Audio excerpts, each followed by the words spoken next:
The January-February topic is that public colleges and universities in the United States ought not restrict any constitutionally protected speech.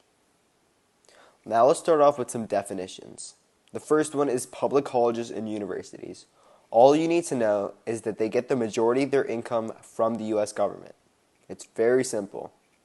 Now the second term we're going to define is in the U.S. It could be any of the 50 states, or it can be the entire U.S. Government. You can implement the resolution through a specified lens or through the entire lens. It doesn't matter, and that's open to interpretation. The third term is going to be ought, which implies a moral obligation. And restrict. Restrict is going to be our fourth term, and it's also open to interpretation. You can implement a plan, which is a form of restriction, or if you're the negative debater, you can pin prohibition and define restrict as synonymous to prohibition. So the affirmative debater is tied into this loophole where he can't run a plan. So that's the interpretation. So I'd strongly advise either side of the debate to define the word restrict. So constitutionally protected speech, the final term I'm going to define. It's a little bit harder to define because it's so broad what is protected. But what isn't protected is slander, libel, child porn, copyright infringement, threats, and hate crimes. So I'm going to go over some affirmative strategies. And the first part is going to be specification. There's three types of specification you can use to your advantage while on the affirmative. And the first one is going to be state specification, the second is college specification, and the third is restriction specification. So all you're doing is telling which college, which state, or how you're restricting the resolution. And if you do this, you can spike out a lot of negative evidence. Because if the negative evidence doesn't have to do with that state, college, or the type of restriction, then it's dropped from the round, and it's a really easy way to completely blow up the negative case without refuting it. So specification is going to help you a lot. So run affirmative plans, especially on this resolution, and I would recommend specification. So let's go into some contentions. The first one is going to be free speech benefits. So ought not restrict. So how you're going to not restrict constitutionally protected speech will lead to free speech. So you're just going to want to talk about the free speech benefits. And there's a lot to be found out there. There's a lot of literature just saying why we need free speech. And if you can tie the neg case to anti-free speech, you're going to win the round.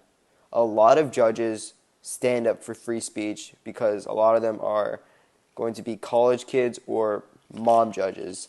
If you run a free speech argument, you're going to have to tie the affirmative case into how it leads to these benefits, and the neg case to how it will destroy these benefits. And you talk about the harms in that. So I'm going to go over some negative strategies. And the neg has a really good advantage point, and that is hate speech.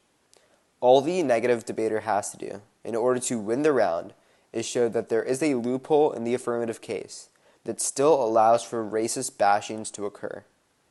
And the best way to solve that is by implementing a hate speech code on the neg, and that solves the issue. So if you can link the affirmative to racism and the neg to the solution, there's a good chance you're going to win the round.